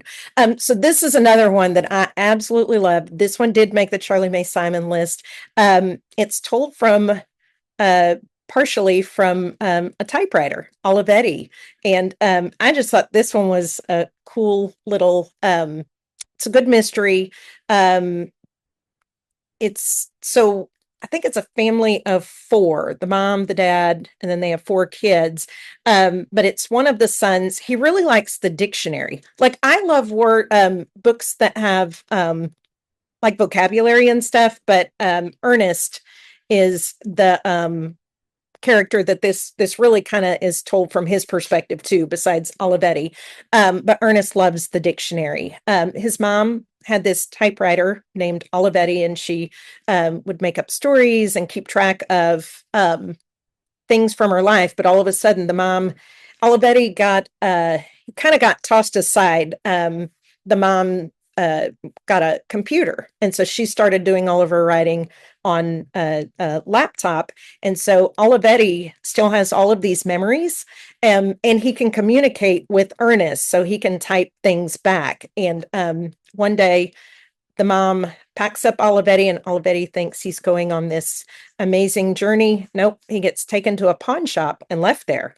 And the mom disappears. And so Ernest and his family, they are trying to find his mom. And he comes across another guy named Quinn, and so they are trying to figure out what happened to the mom. It was a great book. I really enjoyed it. All right, I think that was 5 for me, Jeff. Or I only have 2 left. Do you want me to finish my 2 and then you finish? Go ahead and finish. Okay, all right, then I will just plug away. Okay, The Wrong Way Home by Kate O'Shaughnessy. This one did not make the Charlie May Simon list. It is realistic fiction. It was a fantastic read. But it's a like I got partway in, and in my hackles kind of raised, and I was like, oh my gosh, she was part of a cult. But I think a kid reading it, I don't know that they would understand um, all of the red flags and things. I don't know. I read a review on this, and it really got me thinking, but this one was great. So this little girl, she and her mom, they have lived on this ranch forever. And there was Dr. Ben. Little girl's name is Fern, but one day her mom, like, they can't have cell phones. They can't, like, they don't use any technology or any of that. Like, they don't watch television. They are very environmentally conscious, which was the I kept going back to kind of my science days thinking, wow, this is a great environmental book, talking about just, everything that you could do living on this ranch without all this technology. And then I realized, oh my gosh, no, this was a cult. So I thought it was a great read. But she and her mom end up, her mom decides she's got to get them away. Fern's never known anything different. So she doesn't realize how wrong things are until she starts to kind of learn things. Has anyone been watching the remarkable whatever of Kimmy? It's a Netflix show. She has been stuck in a bunker. Kimmy Schmidt. Yes, oh my gosh, I've been binge watching it, but I keep kind of going back and I'm like, oh my gosh, that kind of reminded me of this little girl because she doesn't know what she doesn't know. But anyway, sorry, that was kind of a digression. But this one didn't make the list, but it is a Newbery Honor book, and I thought it was a wonderful story. Just it was fantastic, but the whole time, like, I don't want Fern to succeed. She wants to contact the ranch. She wants to go back because she keeps thinking, oh my gosh, we shouldn't have left. And this is one of those where you're like, you don't want her to succeed because it's wrong. So it was great. Okay, and I'm going to end on a nonfiction. It's illustrated. I think this one did make the Charlie May Simon list. I forgot to put that one on there. But this one was Spooky Lakes, 25 Strange and Mysterious Lakes, The Daughter Planet by Geo Rutherford. This was a fantastic read. This is just one of those and it was based on a TikTok series. So I thought, oh my gosh, this was so cool. But it's a really big book. I didn't realize how big it was until my copy came, and I thought, gosh, it is huge. Not all of the lakes are wet, but there were it's just got cool stuff, and it has, great illustrations. There's petrified animals in some of them. There's like shipwrecks. These weird, mysterious gases and things. So as a science nerd, I just thought this one was super cool. So it's just one your kids will, especially your nonfiction readers, the ones that don't necessarily love a story, they will be entertained by this book, I feel like. Okay, I think that was it. Okay, Jeff, I'm going to let you go, and then we'll talk about our online degrees after.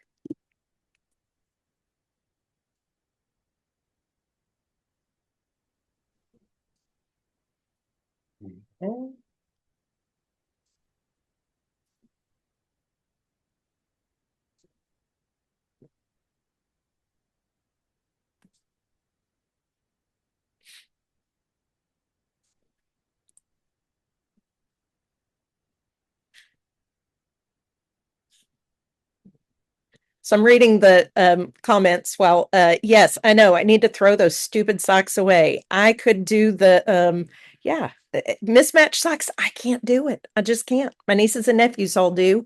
And yeah, sock puppets, I guess I could donate them to the local vacation Bible school. But what if one sock comes back? Is my question. Okay. Firebird by Elizabeth Wein. Elizabeth Wein is the author of Codename Verity, which is one of my favorite books of all time. It is about a young female pilot during World War II. She has written several different books that involve female pilots during World War II.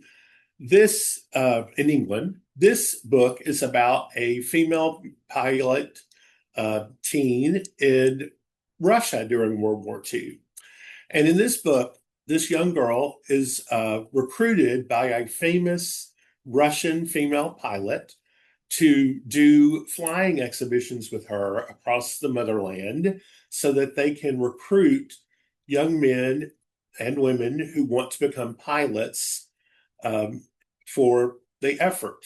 And it begins at an inquisition, and she is being questioned because something has happened and she has done something, and they believe that she has broken a law and she is going to be put to death. And so it's her telling her story of what happened and trying to defend herself and show that she is not a traitor. I will give you a little spoiler alert here. In this book, Anastasia has an appearance, which I thought was just fantastic. The Last Talk by Elizabeth Wein. This is also an interesting twist for Elizabeth Wein. This book is about a young girl who is a German pilot. Now she's in Germany. She is not Jewish, but she has a speech problem. And her father is afraid that if the German commanders in the area hear her speaking, that they will send her away, just like they would send away a Jewish person because she is not completely representing the Aryan race. So because she's a glider pilot, he arranges with his friend who runs a glider pilot school to become an instructor. So she is working as an instructor, and a lot of the young men who are coming through to be trained are friends of hers. And then she, by mistake, finds out that the military is training all of these pilots, these glider pilots, to be basically kamikaze pilots, and that all of the people that she is training will glide to their death. And she can't stand the thought of this because she, again, a lot of these people are her friends, and so she has to figure out what she can do to continue to keep up the facade of training, but also find a way to sabotage the program and save her friends. It's a very good book. I love Elizabeth Wein. Barbed Wire Between Us by Mia Wingen.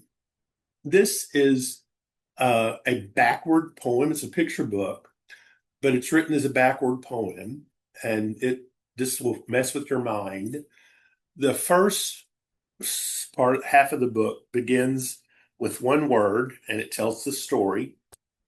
And then when you get to the middle of the book, the last word is repeated, and every word is in reverse order from the first of the book, but it tells the second half of the story, but it makes complete sense. I know I could never do it. And at first I didn't believe it.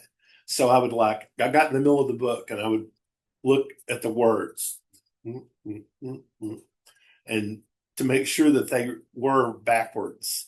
And they are. It is amazing. I don't know how your mind could do it because, again, they make sense. This book in the first half is about a young Japanese American girl who is sent to an internment camp in Oklahoma. And it's about her having to leave California and being interned during World War II.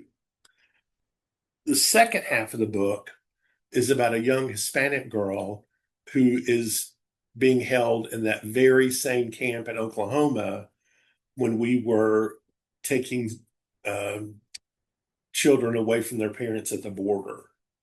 And so it tells that her story.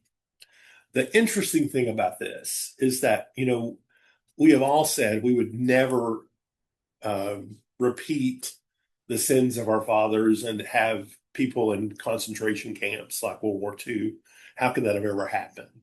Yet this book demonstrates that yet again, same age girl, same camp, similar situation. So it's a lot to think about. It's a very heavy book. Again, this is not a book for kindergartners.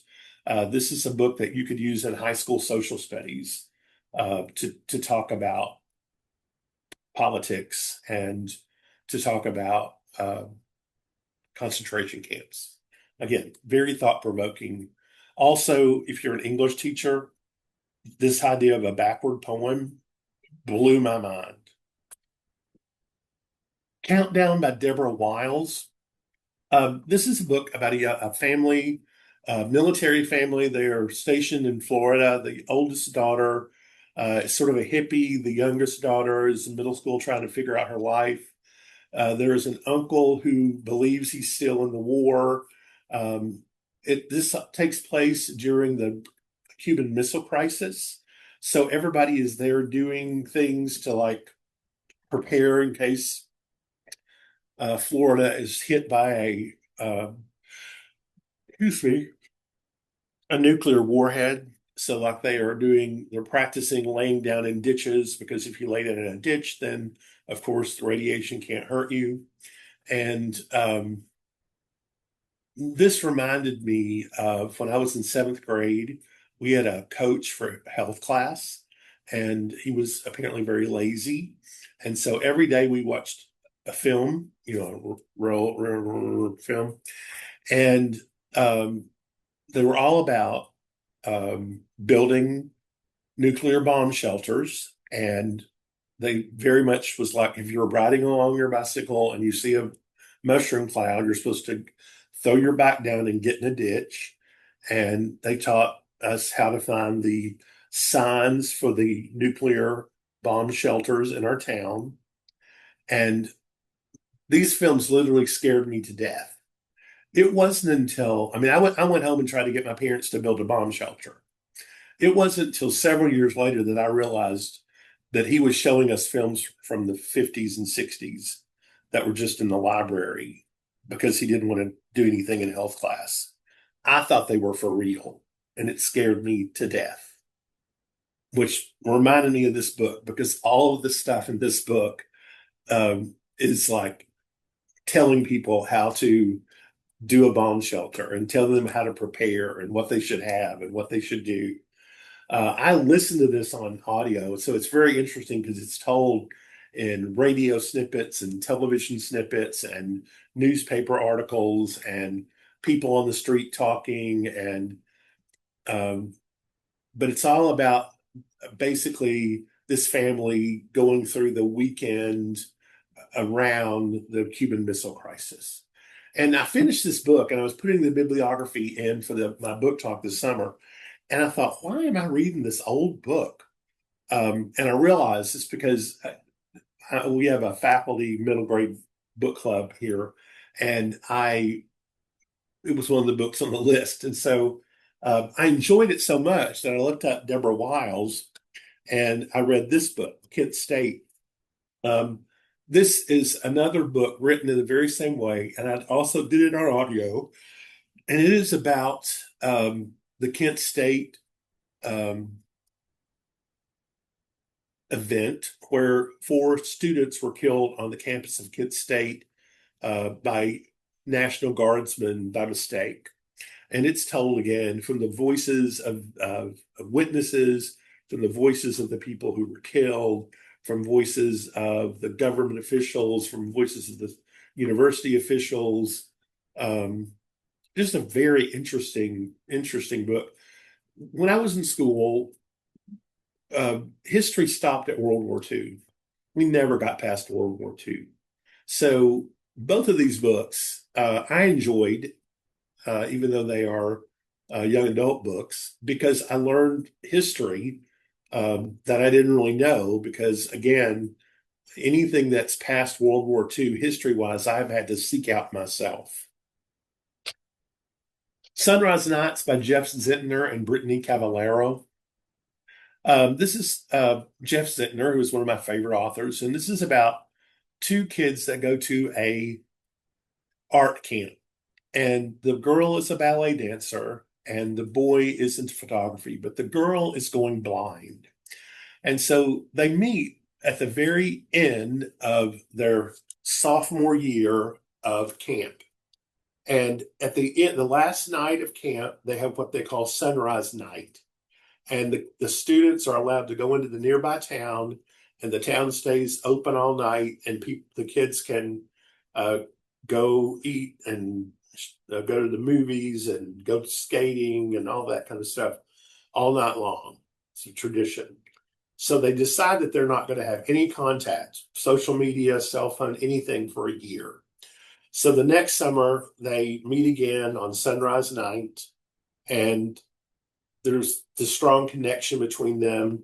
But a lot of things have happened in their life, but it's one night, so it's hard to tell each other the things that have happened. And they end, and it's not sort of a tense ending. And then the last sunrise night, they're not even sure they're not sure they're going to go, because so many things have happened in their life, and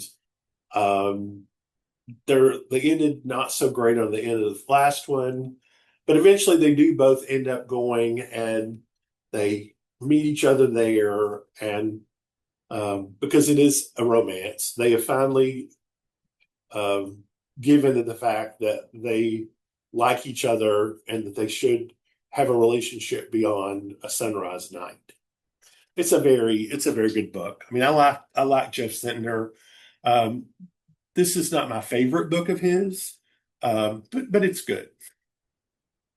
And that's it.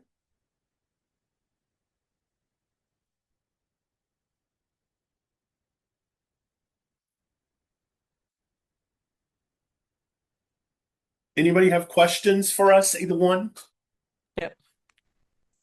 So somebody asked, so the one, the backward poetry one, Japanese internment was the first camp, right? And then the second one was, yes. Okay.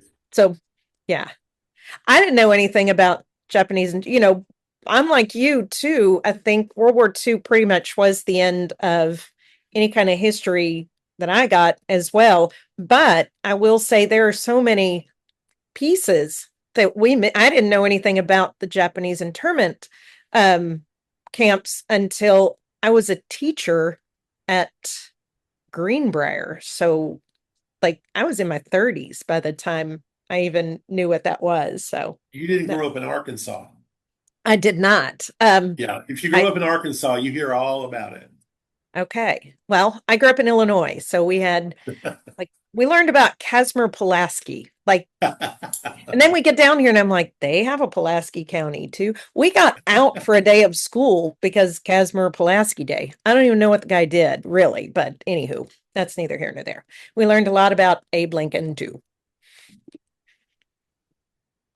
So really fast, while people are there, I will go ahead and plug our online programs, because I think that's what we're supposed to do, right? I think my boss would tell me that.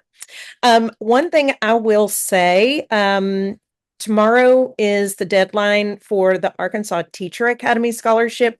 If you are thinking about going back and getting some master's level courses, and you teach in an Arkansas public school, you can be a classroom teacher, you can even be a paraprofessional, you could be a school librarian. I think school counselors maybe up through middle school level. I don't know that all of the high school counselors qualify. It depends on how much contact you have with students. I don't think if you are serving as an administrator, you could qualify, but if you are thinking about getting your school counseling, school library, even your ed leadership, as long as you are teaching or school librarian, just know that tomorrow's the deadline. So, and then there's also the top and the step program, but we have all different kinds of programs. We've got gifted and talented. I think they only do that in the summer.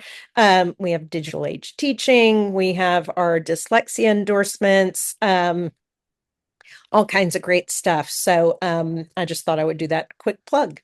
Does anyone have any questions about any of the books or anything that we have covered today?